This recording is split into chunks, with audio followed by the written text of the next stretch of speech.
મારું નામ છે જન્નત મીર.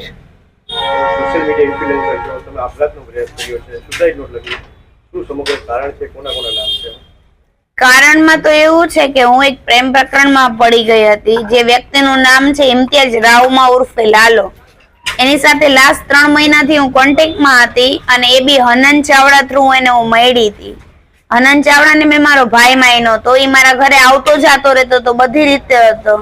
એટલે પેલા અમે લોકો ફ્રેન્ડ્સ હતા ને એ પછી અમે લોકો રિલેશનમાં આવ્યા, પણ એ નથી ખબર મને કે રિલેશનમાં આવ્યા પછી મારે આ મોતનો રસ્તો અપનાવવો પડશે. શું કારણથી તમે સુસાઇડ કરવાનો પ્રયાસ કર્યો? એ 18 તારીખની રાત્રે 12 વાગે ઈ એમ કે છે કે હું મુંબઈ હતો પણ ખબર નથી ક્યાં હતો. 18 તારીખની રાત્રે એને મારી સાથે ફોનમાં એવી વાત કરી કે હવે ઈ કે તારી સાથે દુશ્મની કરી જ લેવી છે. ઈ કે હવે કાં તું નહીં કાં અમે નહીં, કે કેમ કે આ પેલા એને મારી ગાડી સાથે ભટકાડેલી છે ગાડી, અને હું મારા ઘરની અંદર એક જ છું. શું કારણથી આવું બન્યું? શું કારણ? એને મૂકી દીધો એટલા માટે. એનો ઈગો હર્ટ થયો છે કે તે મને મૂક્યો શું કામે, તું કેમ મને આવું બધું કરીને જાસ. અને એ હાલતા ને ચાલતા દારૂ પીવે છે, હાલતા ને ચાલતા ખરાબ નશાઓ કરે છે. આ બધા નશાઓની કારણે ઈ શું રાત પડે એટલે એને છો ને છોકરીઓ ગમે ત્યારે હેરાન કરવા માટે જોઈ.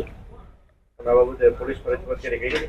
હા, પોલીસ ફરિયાદ મેં 7મા મહિનાની 9 તારીખે કરી હતી, પણ પોલીસ ફરિયાદમાં મારું જેટલું લખાતું હતું એ લોકોએ એટલું જ લખ્યું છે, પૂરતું પોલીસ ફરિયાદમાં બી મારું નતું લખ્યું. તમને ધમકી પણ મારી હતી, શું ધમકી મારતા? હા, મને મારી નાખવાની ધમકી આપેલી છે. મારા દીકરાને ઉપાડી જવાની ધમકી આપી છે, કેમ કે મારો દીકરો હોસ્ટેલમાં છે. એ લોકોની બીક જ મેં હોસ્ટેલમાં રાખ્યો છે અને અત્યારે એ રજા ઉપર રાજકોટ આવ્યો છે. હવે શું માંગ છે? હવે મારી એક જ માંગ છે, જેમ કે મોદી સાહેબ કહે છે બેટી બચાવો, તો હવે અત્યારે એક દીકરી અત્યારે દુખી છે તો એક દીકરી માટે શું મોદી સાહેબ એક ન્યાય નહીં આપી શકે મને? કેમ કે આજે હું છું, કાલે કોઈક બીજી મરી જશે.